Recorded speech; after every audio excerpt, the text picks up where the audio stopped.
It's a couple of days late, thanks to a lot of moving going on and a birthday. It's finally here. It's my review of the 2021, the 31st New Japan Pro Wrestling G1 Climax. As my review, it's going to be a bit of a simplistic form. I'm not going to go through like every match that happened, just kind of go through an overlay of what happened throughout the tournament. As for my predictions, I went 65 out of 92, which my predictions are a little skewed, even though that is 70%.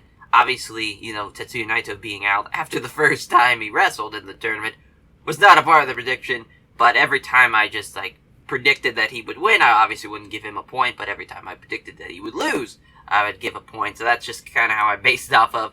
A little wonky, but, technically true for that sense. And also, obviously, predicting Kazuchika Okada to win the G1, to be fair, I thought that was a layup, but I did not predict Kota Ibushi making it to the finals and winning his block. Though I thought Geto had a little bit more sense than that. 4 straight years in the G1 finals. It's a crazy statistic. 1,000% rather. It shouldn't have happened as it should have been. Xavier Jr., should have been Kenta, should have been Shingo, but instead, of course, they wanted Ibushi versus Okada for the fuck of it, and, the familiarity between those two. Sucks because I love Kota Ibushi. God bless him. Feel super shitty seeing him get injured in the final, separating his shoulder. It's weird as he suffered a similar injury 11 years ago from another Phoenix Splash in the closing moments of the 2010 Best Super Junior Finals against Prince Devitt. While I was watching it, I felt like some deja vu kicking in. I was like, wait a minute, I've seen this before. And I'll say this, one more negative thing before we get into the highlights of the G1. Jesus, that last Block A show was an absolute nightmare. Just terrible calls on finishes. Either it was the wrong person winning, or it was either double countouts, or just a countout, doing a countout into a double countout finish back to back. That ain't it. And then just dealing with so much bullshit from that show. Just an absolute nightmare of a show. Probably one of the worst G1, actual tournament shows that I've seen probably ever. It was just so bad. But the best things to come out of the this year's G1. Definitely 1,000% the number one thing is Katsuyori Shibata's return with a 5-minute grappling match with Xavier Jr. that came out of fucking nowhere. To just, holy shit. Because, really, they didn't announce it, before the show or anything. It just kind of happenstance. I know that they kind of released that, 8 people knew when the show started that match was happening. Yeah, that's just kind of crazy to think about. Something that, historic and awesome. Here we've seen a lot of, crazy things as far as people coming back from injuries that we thought would be done forever. Bryan Danielson, when he first retired. Edge coming back after, 8, 9 years it's been since he had been back. Christian coming back. And now, with Katsuyori Shibata, I thought for sure Shibata would be the one that would never come back. He almost fucking died, for Christ's sake. But he's back, at least as far as he said he was going to be back in ring gear form. Honestly, wouldn't mind if he kept to the grappling rules, because it gives a unique flavor to a card. Plus, I wouldn't have to worry about him dying again. But if he's 100% ready to go, I guess there's nothing stopping him. They could use it. They could use Katsuyori Shibata back again. But that is just crazy. With that, even if New Japan was hot again, I even think still that would be the most talked about thing from this G1, is that he's back. It does help that the product is cool, and there's really nothing going on, but, again, I think even if it was hot, this would be the most talked about thing, is Shibata being back. The booking of Jeff Cobb, Great-O-Khan, and Xavier Jr. going into the final match with Okada, Jeff Cobb being undefeated. Sure would I've loved to seen Cobb winning the block 1,000%, but I just knew there was no way in hell that was going to happen. He was going to win that shit. It was Okada's G1 to win. Okada had some very fun matches. And he started off pretty hot. I think it was either 4-0 at one point at the start, or maybe even 5-0. He had some very fun matches. Probably the Bushi match is probably my favorite one of his from this G1. Just a great grappling display there. It really showed like Ibushi, because obviously Ibushi's kind of known for his kickboxing background and him just being a fucking savage. But just grappling wise, he can actually pretty much go. I mean, he's pretty solid as far as a guy who doesn't, I don't think has an amateur background or anything like that. I'm sure he does, I mean, I'm sure he probably took it in like high school or junior high or something, but still, pretty impressive. And then, Zack Sabre Jr. getting booked again as a threat. It's great to see him. Probably should have been to the finals, to be honest. Should have been him and Okada. But that's alright. As Shingo versus Zack Sabre Jr. was probably the best round-robin match from the tournament. Or either Shingo or Ishii. Either way. Shingo was an absolute god those first two nights.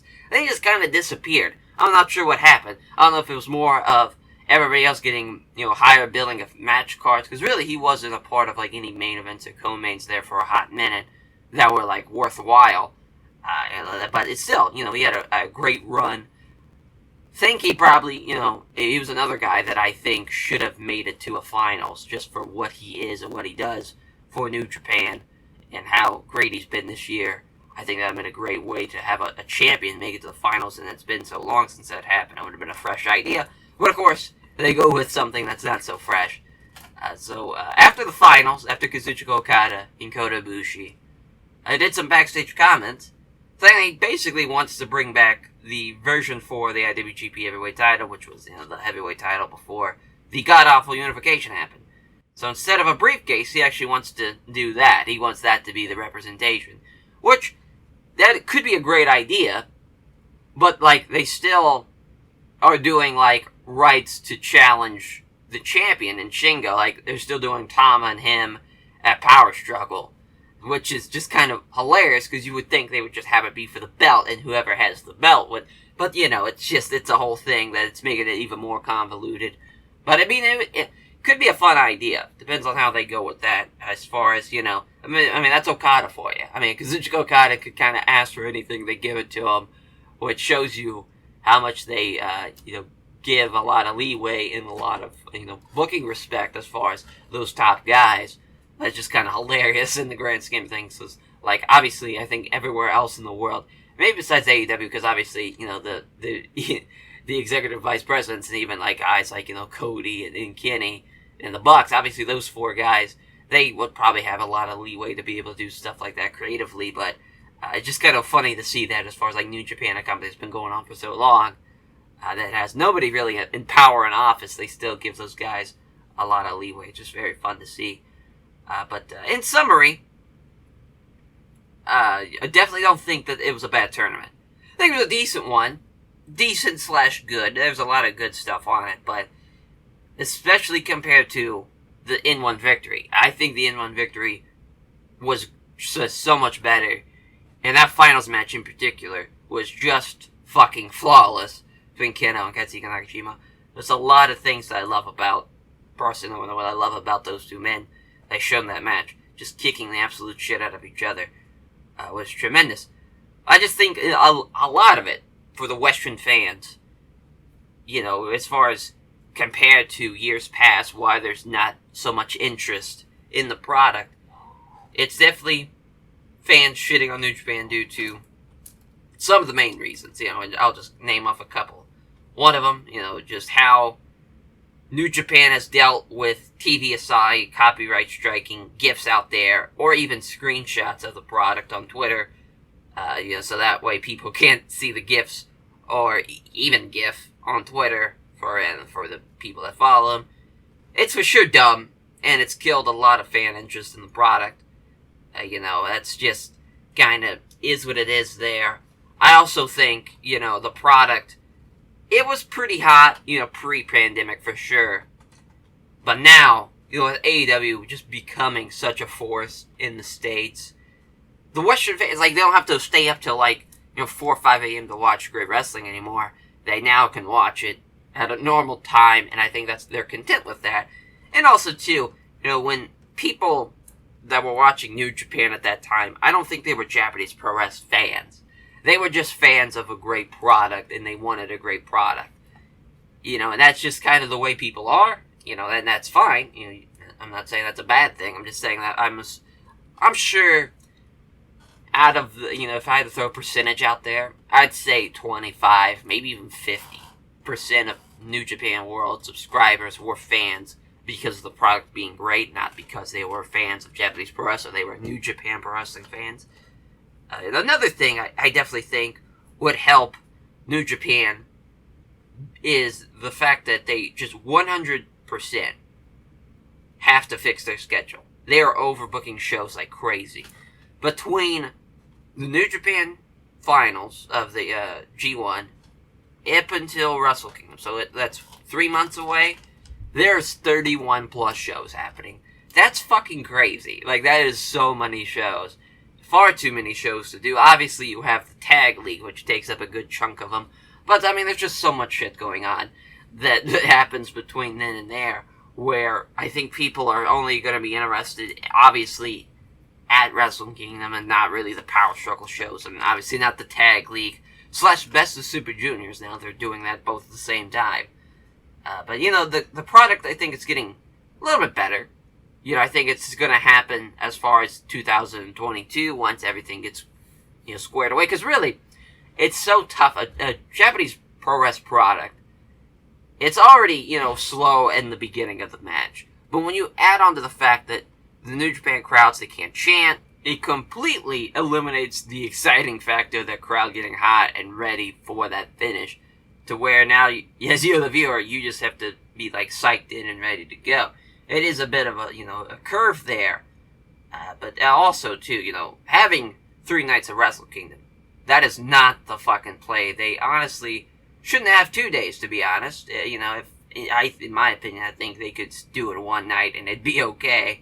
Just adding that extra day to Wrestle Kingdom pretty much told the winner of the G1, it's not special, main eventing a show, since there's now 2 other Wrestle Kingdom nights. And now you have Okada bringing back the old heavyweight title. So now, pretty much they're going to go like this. Night 1, you're going to have Okada Shingo with, the old belt, new belt. Whoever wins it is, that belt is now going forward. So then you have that winner taking on Ospreay night 2 to crown the real heavyweight champion, quote unquote. Then night 3, not really sure what's in store there. Could be, Jay White, since he wasn't in the G1, could be, the first challenger. Or hell, they could even do this. Let's say Kota Ibushi's ready by the time Wrestle Kingdom starts, which I'd be shocked. I mean, a separated shoulder, that's pretty tough to come back from in 3 months. But you never know. It is Kota Ibushi after all. Let's say they do Okada Ibushi again for the old heavyweight title. Winner takes on Shingo, and then the winner of that match takes on Ospreay to truly become the heavyweight champion, quote unquote, of New Japan Pro Wrestling. Just what an absolute shit show that is. It's a sloppy goddamn mess. Far too many nights, far too many shows these past months have been, they're getting outdrawn too. There have been reports as far as just attendance shows throughout this G1. There was, 2,000 people at the Budokan show, which is so embarrassing. That is not how you want to do that. If you're going to run Budokan, you better fucking bring it, at the same time. But they have not been at the capacity that they want to be. A lot of it is COVID for sure, but at the same time, it's Jesus. Stardom's been doing just fine. They've been drawing well. Noah's been drawing well. Really, Dragon Gate's been drawing well. And they've been pushing just a complete new wave of talent in Dragon Gate. And they're still doing much better as far as drawing-wise a lot of times than what New Japan's doing. It's not a great sign, that is. That needs to be changed. And it's going to have to be changed for the better, for sure. Problem is, what exactly do you start with? I would start with the scheduling. Scheduling needs to be changed. Honestly, hate to say this, but I would get rid of Geto as the booker. He's had a great fucking run. There's not been a lot of bookers in the pro wrestling world that have been booking for that long and have had just a great run. But it's time's up. It's time for somebody else, time for somebody new and somebody different to change the way the formula of New Japan is. Just predicting a G1, it's pretty simple. You know what's going to happen. especially been following G1s since 2013. And then, Ghetto's been booking them since 2011. So if you want to go even before then. But I'm just going to go with off of how far I've been going along with it. It's pretty simple. You know Ghetto's going to go through some upsets most of the time. To where the upsets now, they've kind of went too far. To where it kind of just kills credibility of having great matches and great moments. But that's just kind of my opinion on the matter. Obviously, this is all opinion-based. It's not facts. A lot of it could be facts, though, as far as, attendance being down and whatnot. But as far as what I think needs to be changed, a lot of it is opinion-based. But hopefully, we get back into the swing of things for New Japan as far as a normal crowd. That would also be very beneficial for the product. And it could feel like it's back to normal again.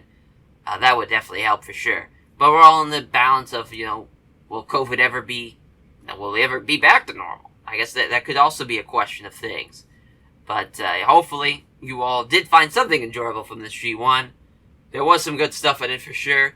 Don't let anybody fool you. Don't let the people that on the Twitter world, they're like, oh, no one's talking about New Japan. Product's dead. There's good stuff happening. It's just, there's a lot of other stuff going on in the wrestling world, and people are focused mainly on, AEW right now, which is fine. It's not a bad thing. AEW's killing it. But it's just, for the Japanese pro wrestling fans out there, there is still good stuff out there, trust me. Trust that. I mean, there's been some good stuff, even throughout, COVID still going on through 2021. As we will catch you guys as far as next time we're going to talk about New Japan on the channel. Will be the Power Struggle show, the first Power Struggle show, which is happening on the 3rd, I believe, of November. So yeah, we'll catch you guys there for the preview of that show. Take care, everyone.